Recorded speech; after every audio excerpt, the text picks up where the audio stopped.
नमस्कार।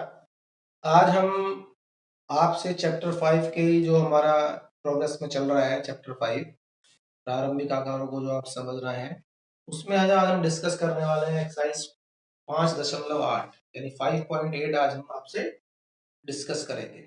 तो इसमें इससे पहले हम आपको देखो 5.7 में भी मैंने काफी कुछ आपको बता दिया था कि सारे आकृतियों के बारे में आपको हम डिस्कस कर चुके हैं। तो उनके कारण भी हमने डिस्कस किए थे 5.7 में। तो 5.8 में अब हम बात करते हैं। तो वो पहले तो इसका बिल्कुल जो प्रथम क्वेश्चन है उसमें चार आकृतियां दे रखी है, एक ये आप देख रहे हो, आपकी बुक में भी है और यहाँ पर भी हमने बना रखी है। तो इसने खाली इसमें ये पूछ रहा है कि जांच कीजिए कि निम्न में से कौन सी जो आकृतियां हैं वो बहुभुज हैं। अब आपको पता है कि बहुभुज क्या होता है। बहुभुज, भुज का मतलब भुजाएं, बहु का मतलब काफी सारे। तो बहुभुज कब बनता है? जब वो, जैसे मान लीजिए हमने चार भुजाओं की एक आकृति, बंद आकृति ले ली, तो ये बहुभुज है चार भुजाओं का, इसलिए हम इसको कह रहे हैं चतुर्भुज। मतलब एक ऐसी आकृति जो रेखाओं से बनती हो और बंद भी हो। ध्यान रखना, बंद भी हो, जैसे ये तो बंद है, ऐसे अगर मैं छोड़ देता तो ये खुली आकृति होती, तो ये कोई बहुभुज नहीं होता। फिर इस केस में इसको हम बहुभुज नहीं गिनते, क्योंकि तो खुली आकृति है। किसी भी भुजाओं से यानी किन्हीं भी रेखाओं से, रेखाखंडों से बनने वाली बंद आकृति जब होती है तब हम उसकी बात करते हैं बहुभुज की। तो वो चार भुजाओं का भी हो सकता है जैसे चतुर्भुज, तीन भुजाओं का भी हो सकता है जैसे त्रिभुज, है ना, और पांच भुजाओं का भी हो सकता है पंचभुज। तो ऐसी बहुत सारी भुजाओं से ये बनने लग जाते हैं जिनका हम नाम पढ़ते हैं बहुभुज। तो बहुभुज क्या है? रेखाखंडों से बनने वाली बंद आकृति को हम क्या कहते हैं? बहुभुज कहते हैं। तो इसमें उसने पूछा है जांच कीजिए कि कौन कौन सी आकृति इसमें बहुभुज है, और नहीं है तो कारण भी बताएं। अगर बहुभुज नहीं है तो क्यों नहीं है, कारण बताते हैं। अब जैसे पहला है ए, तो आप देख रहे हो कि ये हमारे पास बहुभुज नहीं है। क्यों नहीं है? क्योंकि ये बंद आकृति नहीं है, क्योंकि ये तो खुली हुई है। तो आपने लिखा ए नहीं है, यह बहुभुज नहीं है,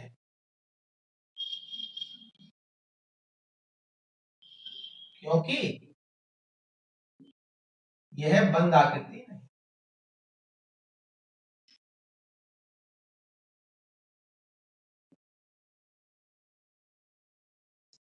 हमने बताया कि बहुभुज क्या होता है? जो बंद आकृति हो। तो ये बहुभुज नहीं है। दूसरा बी, क्या ये है? अब आपको दिख रहा है रेखाखंडों से बन रहा है और बंद भी है, तो इसकी हम भुजा गिन लेंगे। या इनका पहले आप नाम दे दो, ऐसे A B C D E F, तो इसकी भुजाएं गिन लीजिए 1 2 3 4 5 6। तो ये तो छह भुजाओं की एक बंद आकृति बन रही है, और छह भुजाओं की बंद आकृति को हम षटभुज भी बोल देते हैं। तो हम यहाँ पे क्या लिखेंगे?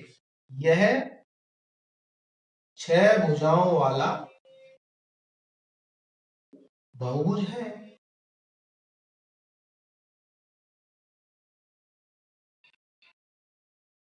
अच्छा, तीसरा बहुभुज है नहीं, क्योंकि उसकी तो रेखाखंड ही नहीं है। वो तो एक क्या बन रहा है? वृत्त है, और वो रेखाओं से नहीं बन रहा है ना, वो तो एक चाप से बनता है। जैसे आप कंपास प्रकार ले लें, प्रकाश से घुमा के बनाते हैं, तो वहां रेखाखंड का प्रयोग नहीं होता। जब रेखाखंड का प्रयोग नहीं हो रहा है तो वो बहुभुज नहीं बनेगा। क्यों नहीं बनेगा? क्योंकि रेखाओं वैसे बनी आकृति है ही नहीं। तो ये हम लिखेंगे यह बहुभुज नहीं है, यह नहीं है। क्यों? कि यह रेखाओं से बनी आकृति नहीं है, क्योंकि हमने क्या बताया था? रेखाओं से बनने वाली बंद आकृति को बहुभुज कहते हैं। तो ये तो रेखाओं से बनी नहीं रही सी। अच्छा, डी भी बहुभुज नहीं है। क्यों नहीं है? क्योंकि देखो यहाँ तो दो रेखाएं बन गई। अगर हम ऐसे नाम दे दें ए बी और सी, तो ए बी और ए सी तो रेखा बन गई, पर ये बीसी रेखा नहीं है, ये एक चाप है, ये वृत्त का ही एक भाग है। तो इसमें बीसी जो है एक चाप है, रेखाखंड नहीं है, तो ये भी बहुभुज नहीं है। अब यहाँ क्या लिखेंगे? यह बहुभुज नहीं है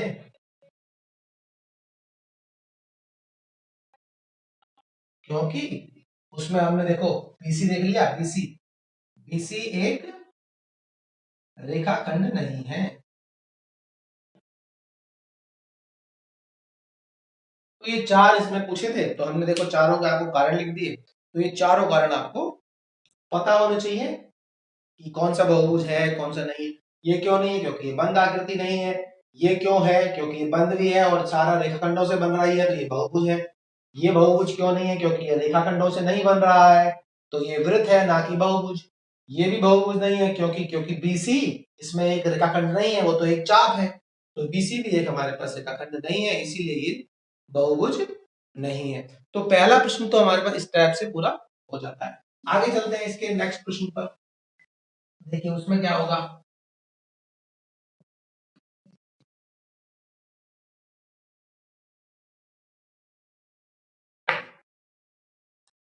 प्रश्न नंबर 2 में कह रहा है प्रत्येक बहुभुज का नाम लिखिए। अब उसने क्या रखा, बहुभुज बना रखे हैं और उनके नाम आपसे पूछ रहा है। जैसे उसने एक ऐसा बहुभुज बनाया और इसका आपसे नाम पूछा, ये क्या नाम होगा, तो आप भुजा गिन के बता सकते हैं।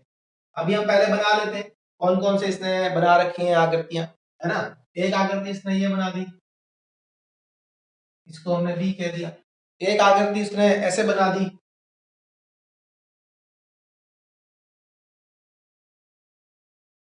पंचभुज टाइप से, है ना, तो मतलब इसको आगे खींच दिया। और एक आकृति उसने ऐसे बना दी,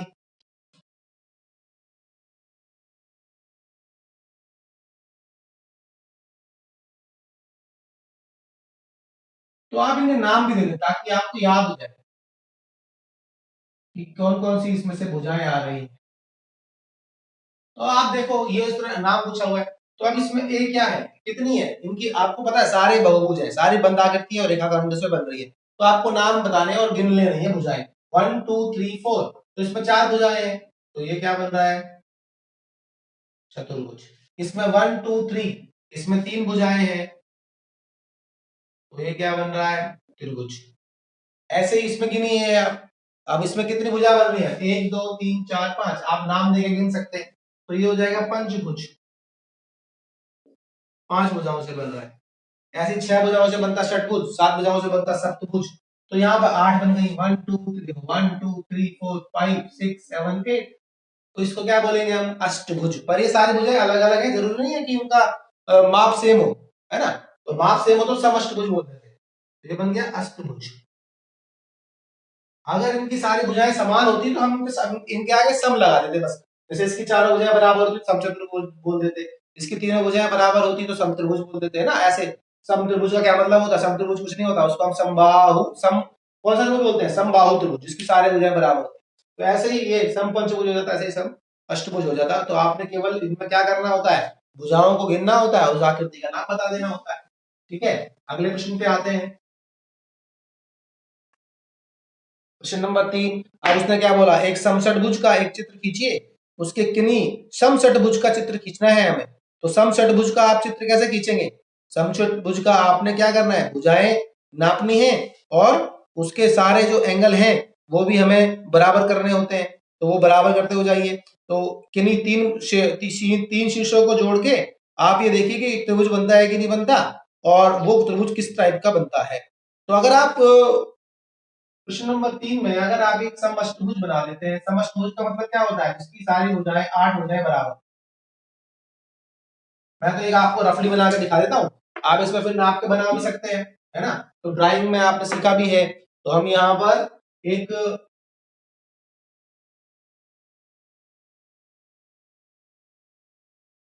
ऐसी एक हमने एक आकृति बना दी जिसकी सारी भुजाएं बराबर भी होंगी और बराबर भुजाओं की वजह से इसको हम क्या बोल देंगे, सम अष्टभुज। तो थोड़ा सा यहाँ से ठीक कर लेते हैं हल्का सा, है ना, सम अष्टभुज को।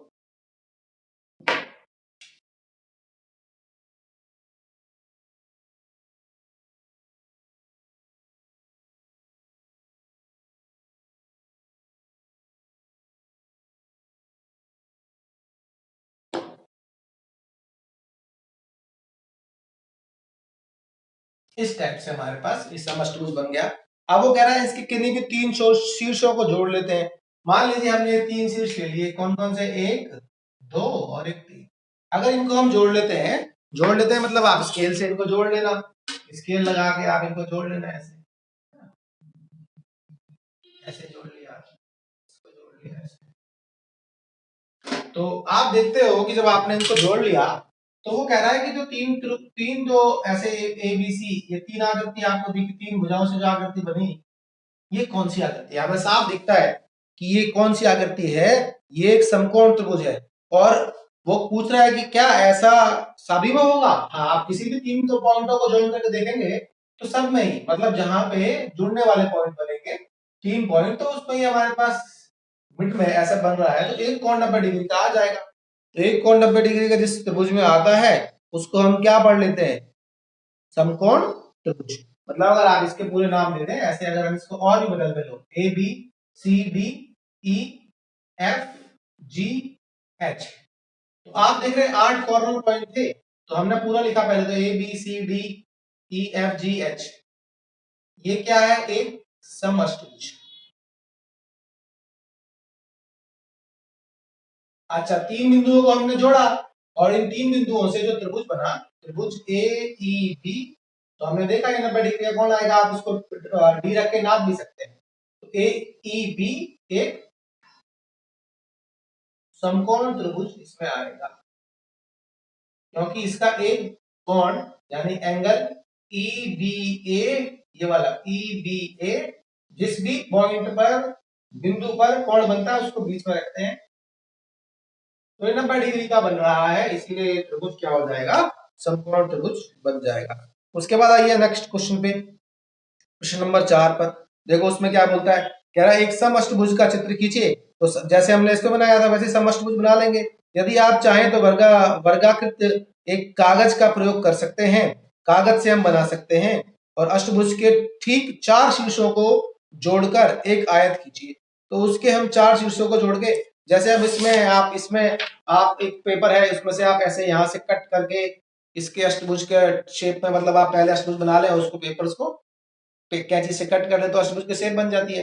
अष्टभुज की शेप आपको पता ही है इस टाइप की बनेगी, जिसमें 8 भुजाएं हो जाएंगी, और उसके 4 शीर्षों को जोड़ लें। जैसे मैं इसी में ही बात करूं, अगर देखो मैं इसको रब कर रहा हूं इस वाले पार्ट को, और मैं इसी में अगर ये हमने अष्टभुज बना रखा है, आप पेपर पे से भी बना सकते हो, पेपर का यूज भी कर सकते हो। तो इसमें अगर हम क्वेश्चन नंबर 4 है ये, वो कह रहा है कि बीच के अगर हम 4 पॉइंटों को ज्वाइन करें, मान लो हमने ये वाले 4 पॉइंट ज्वाइन कर दिए, तो क्या बनता है? देखिए हमने इसको ज्वाइन कर लिया, देखिए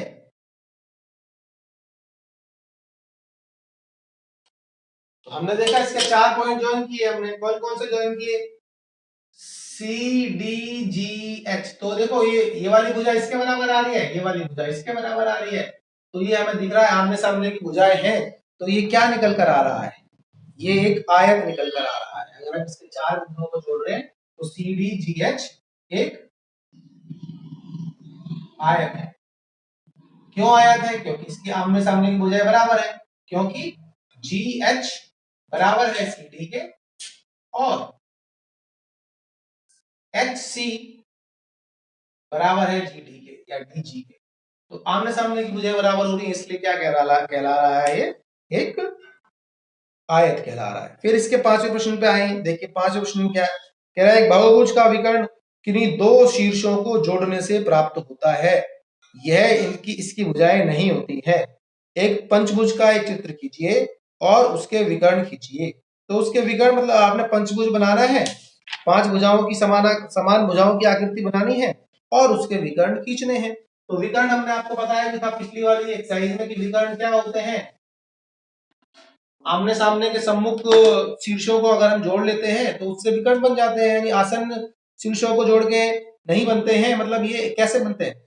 जैसे देखो हम यहाँ पे बात करते हैं अगर आयत की, तो यहां से इसको ज्वाइन कर लेते हैं, ये विकर्ण हो गया, यहां से इसको ज्वाइन कर लिया, विकर्ण हो गया। यानी ए बी सी डी की अगर हम बात कर रहे हैं तो ए सी और बी डी ये विकर्ण है, ये दोनों विकर्ण के एग्जाम्पल है, ये विकर्ण बन रहे हैं। तो उसने ऐसे ही कहा है कि ऐसे ही एक पंचभुज बनाइए और पंचभुज के जितने उसमें विकर्ण बन सकते हैं वो आप खींच के बताइए। तो आपने क्या किया? एक पंचभुज बनाया प्रश्न नंबर 5 में, पंचभुज समपंचभुज बना लिए, 5 भुजाएं के बराबर बराबर 5 भुजाओं की एक आकृति, तो आपने एक पंचभुज बना लिया। तो जब आप एक बहुभुज बना रहे हैं, हमें पता है कि किसी भी बहुभुज में अगर हम ऐसे शीर्षों को जोड़ रहे हैं, जैसे इसके साथ इसके साथ इसके साथ, तो ये सारे विकर्ण बनते हैं। तो हमने क्या, उसने क्या बोला, यहाँ पर मान लीजिए एक आपने पंचभुज बना लिया, एक पंचभुज का रफ चित्र बना लिया, रफली चित्र हाथ से खींच दिया, एक पंचभुज बन गया। स्केल का आप प्रयोग कर सकते हैं, उसके विकर्ण खींचिए। तो हमने इसके नाम दे दिए पहले, ए बी सी डी ई, 5 बिंदु है। तो अब विकर्ण क्या क्या होंगे, देखिए इनको आप ज्वाइन करते जाइए। इसके विकर्णों को कैसे ज्वाइन करें, हम ऐसे शीर्षों को ज्वाइन कर लेते हैं। ये भुजाएं नहीं होती हैं, ये विकर्ण। भुजाएं तो बाहर वाली है, जैसे A T A B B C C D, ये भुजाएं हैं। तो यहाँ पे हम क्या कर रहे हैं, ऐसे देखो जो हम ज्वाइन कर रहे हैं, ये सारे क्या है, विकर्ण। ऐसे ही मैं इसको ज्वाइन कर दूं, ये हमने ज्वाइन कर लिया, ठीक है। ऐसे ही हमने इसको ज्वाइन कर लिया,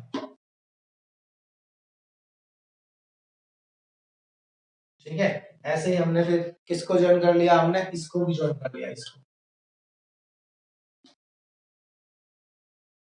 तो आपने देखा इसमें कौन कौन से विकर्ण आ गए। अब आप देख रहे हो इसमें विकर्ण कौन कौन से आ गए। यहाँ पर हमने यहाँ पर लिख दिया विकर्ण। एक तो आया सी डी ई सी, एक आया बीई या ई बी, एक आया बी डी, एक आया ए डी, एक आया ए सी, ठीक है। आपको दिख रहा है इसमें। तो इसमें हमारे पास कितने विकर्ण आ रहे हैं, 5 विकर्ण निकल के आ गए हैं। तो ए सी पूरे हमने पांचों के पांचों के नाम लिख दिए आपके सामने। तो A C B D, A C A D, B D E B और ई सी। तो ये हमारे पास 5 विकर्ण इसमें निकल के आ जाते हैं। तो इनको ऐसे हम ज्वाइन कर रहे हैं, इनको हम क्या बोल लेते हैं, विकर्ण बोल लेते हैं, ठीक है। आगे चलते हैं। क्वेश्चन नंबर इसका जो 6 है, वो कह रहा है एक चित्र में कितनी त्रिभुज है, इस चित्र में कितनी त्रिभुज है। एक आपको उसने चित्र बना के दे दिया है और उसमें वो त्रिभुज पूछ रहा है। फटाफट हम उसको बनाते हैं चित्र को, और आप देखिए कि उसमें त्रिभुज कैसे आप निकालेंगे, है ना। तो उसने एक त्रिभुज, एक चित्र बना दिया प्रश्न नंबर 6 में, ऐसे ऐसे ऐसे, और इनको ज्वाइन कर रहा है ऐसे, और इसको ज्वाइन कर रहा है ऐसे। तो ये उसने एक चित्र आपको दे दिया और इसके नाम भी दे दिए उसने, A B C D O, C D O. तो पूछ रहा है इसमें कितने, इस चित्र में कितने त्रिभुज हैं। तो मुझे इसमें दिखते हैं कितने त्रिभुज है। देखो एक तो ये बड़ा वाला, एक ये दो, बड़ा वाला, एक ये छोटा, एक ये वाला छोटा, और एक ये छोटा। तो हम यहाँ लिखेंगे इस चित्र में 5 त्रिभुज है। अब त्रिभुज क्या होता है, 3 भुजाओं की आकृति, 3 भुजाओं की बंद आकृति।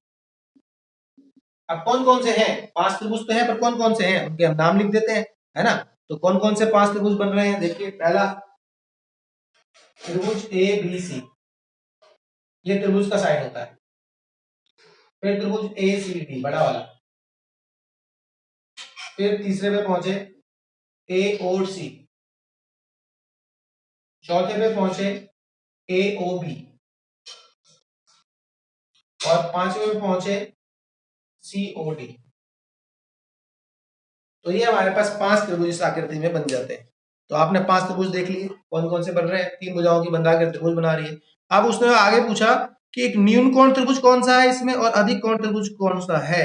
तो न्यून कोण का मतलब क्या होता है, जो 90 डिग्री से कम हो, और अधिक कोण क्या होता है, जो 90 डिग्री से ज्यादा हो।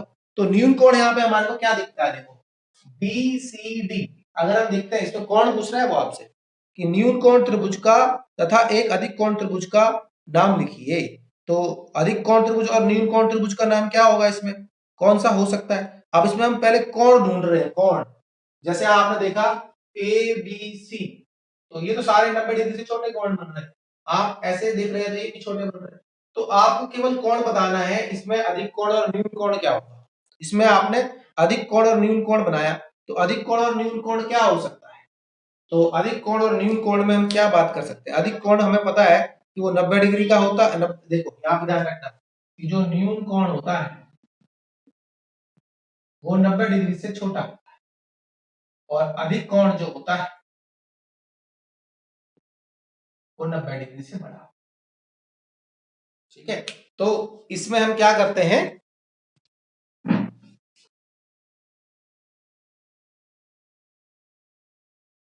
तो यहां तक आप इसको देखें और आप अपने आप इसमें आपके लिए होमवर्क है कि इसमें पहचाने कि कौन सा त्रिभुज न्यून कोण होगा, कौन सा ही अधिक होगा। तो मेरे ख्याल से आज के लिए हमारे पास बहुत है। आज आप इसे पूरा कंप्लीट करेंगे और आप अगला क्वेश्चन खुद ट्राई करेंगे। जो नहीं आएगा तो अगली क्लास में आपसे डिस्कस करते हैं। Thank you.